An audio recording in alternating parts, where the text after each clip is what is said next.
साधना नहीं करता तो साधना को समझेगा ही नहीं। जिन्होंने सब कुछ पहले ही छोड़ दिया और किस पर अधिकार करेंगे? जिन्होंने मन से छोड़ दिया वो अधिकार किस पर करेंगे? अब हम चाहते क्या है, संस्था चाहे बने तो हमारे नाम पर बने, हमारा नाम पहले होना चाहिए। कहीं जाते नहीं हैं, कहीं गए हम, लोग कहते हैं साहब ये मठ खाली पड़ा हुआ है, अब यहाँ रहिए, यहाँ की व्यवस्था देखिए। तो हम क्या कहते हैं, ये मठ पहले मेरे नाम पर लिख दो, मर करके ले जाएगा, आखिर मुक्त हो जाएगा, कहाँ रहेगा मेरे बेचारा? उनके नाम पर मठ रहेगा तो कभी तो रहने जगह मिलेगी ना। घर छोड़ कर गया, जमीन जायदाद छोड़ कर गया और साधु बन गए तो मठ हमारे नाम पर लिखो। पता नहीं यदि मठ लिखाना हो भैया, जन्म लेते तुम्हारे पिता के मकान में तुम्हारा अधिकार हो गया, वही रहे हो गए ना।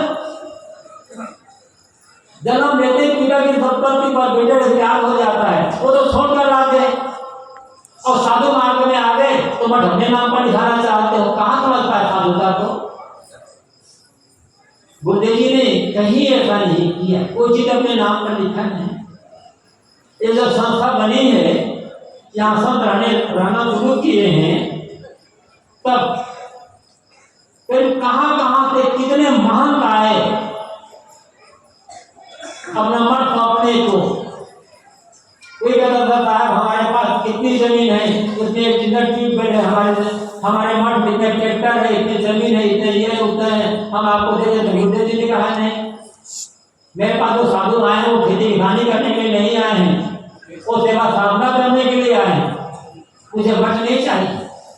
और यदि स्वीकार्य होते तो कम से कम 50 से ज्यादा मठ अब तक मिल गए होते, तब ये आश्रम ना होता। मठ तो बन जाते जगह जगह, तब ये आज आश्रम का ये जो रूप दिखाई पड़ रहा है आपके सामने, ये रूप यहाँ नहीं होता, फिर कोई रहता ही नहीं। किसके लिए मठ बनता है?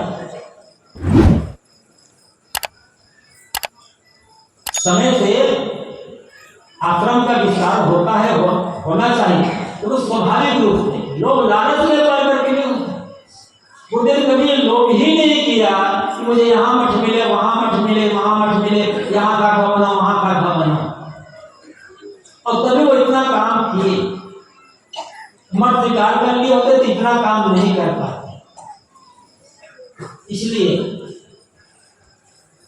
हमें यदि उनका अनुसरण करना है तो मठ मंदिर के लालसा को छोड़कर जहां रहें समर्पित होकर भी सेवा करें, अधिकार अपने आप मिल जाएगा। अधिकार से सेवा नहीं होती, सेवा से अधिकार मिलता है। सेवा करो, सब कुछ मिलता चला जाएगा, क्या कमी होगी? और सबसे बड़ी बात,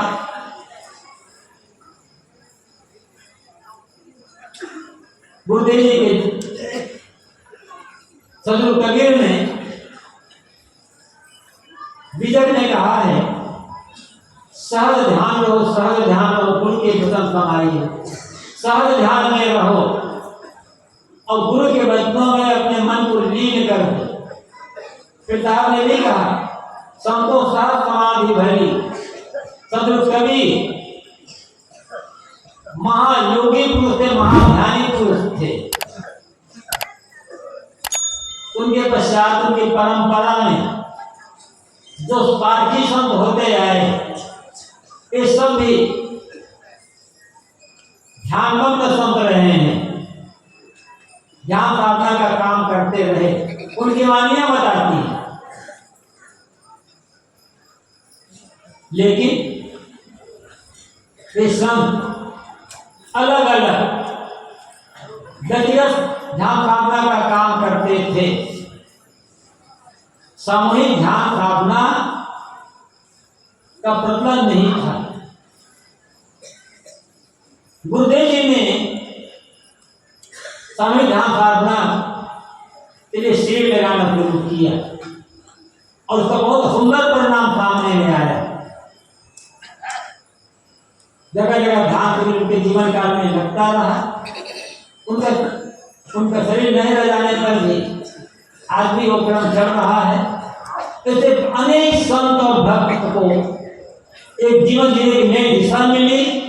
ध्यान साधना क्या है ये समझने में आए और बहुत से लोग कहते हैं जब तक हमने ध्यान करना शुरू किया हमारे शरीर की अनेक बीमारियां ठीक हो गई, मन शांत हो गया, अब किसी बात को लेकर के बेचैनी होती ही नहीं। एक बहुत बड़ी देन है उनकी समाज के लिए। बात यह है जीवन तो सब जीते हैं अब जी ही रहे हैं। महत्व ये नहीं है कि जीवन में कितने क्या पाया,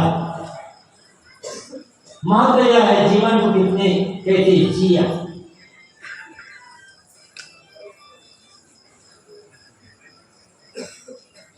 जब गुरुदेव जी कहीं जाते थे, अब शरीर तो सबका लगता है ना धीरे धीरे, कितना परहेज करो, कितना संयम करो, कितनी सावधानी जियो, शरीर उम्र बढ़ती जाएगी। धीरे धीरे शरीर में कमजोरी आती है, जड़ता आती जाएगी, मांग गलेगा, चाम में ढीलापना आएगा, सबके जीवन में कोई बचा नहीं है। जब तक शरीर है तब तक परहेज, संयम, सावधानी की आवश्यकता है। लेकिन हम कितना भी संयम कर ले, कितना भी परहेज करें, कितनी सावधानी रखें, शरीर में बुढ़ापा तो आएगा। अब बुढ़ापा आएगा तो नस ढीली होगी, शाम ढीले होंगे, सब कुछ तो होना है। कौन बचा इससे? इसलिए गुरुदेव जी कहा करते थे जितना बन सके हर व्यक्ति को खूब संयमी होना चाहिए और साधारण पूर्वक जीवन देना चाहिए, किंतु उस संयम का अहंकार नहीं होना चाहिए कि मैं संयम कर रहा हूं। संयम करो, संयम का अहंकार मत करो, अहंकार काम नहीं आगे, अहंकार उठाकर पटक देगा। तो धीरे धीरे शरीर का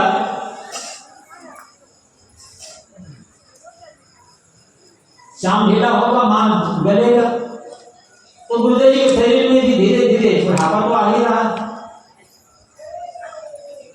तो गुरुदेव जी कहीं जाते थे तो लोग कहते साहब आपका शरीर कमजोर हो गया है। फिर गुरुदेव जी कहते थे अरे शरीर को तो गलना ही गलना है, 2 किलो मांस बढ़ जाएगा तो कौन सा बड़ा फायदा हो जाएगा।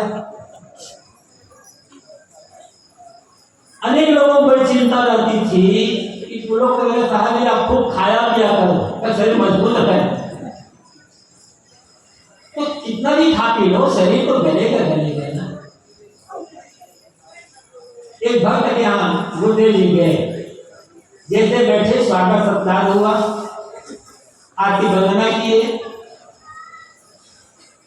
घर के मालिक और वृद्ध देवी दोनों साथ में, तो उन्होंने कहा था आपका शरीर को बहुत कमजोर हो गया। तो गुरुदेव जी कहा अरे शरीर को तो जाना है।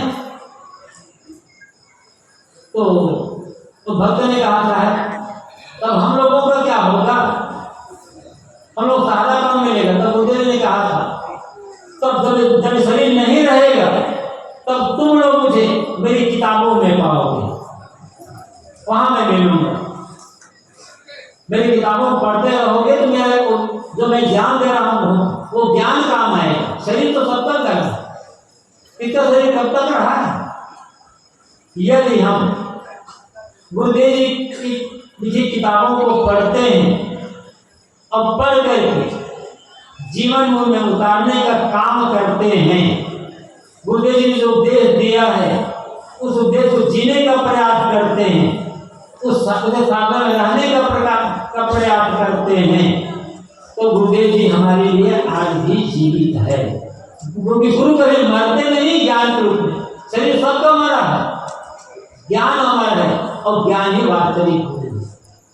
इसलिए गुरुदेव जी ने जो ज्ञान दिया है, जो उपदेश दिया है, वो हमारा रक्षक है और हम पालन करते। गुरुदेव जी हमारे सदैव साथ में बने हुए हैं। शरीर कहाँ तक इसका साथ रहेगा? शरीर तो सबका गला है और गले। चिंता शरीर के मरने की नहीं करना है, चिंता यह करनी है शरीर मरने के पहले मन कैसे मरे, शरीर छूटने के पहले मोह कैसे छूटे और कब छूटे। जिन्होंने शरीर में रहते रहते शरीर का मोह छोड़ दिया, उसके लिए शरीर का रहना न रहना एक बराबर हो जाता है। और गुरुदेव जी ने शरीर का मोह पहले ही छोड़ दिया। इसलिए मैंने कहा शुरू में, उन्होंने 22 साल की उम्र में लिखा था, रे मौत प्यारी मौत मेरे सामने आया है।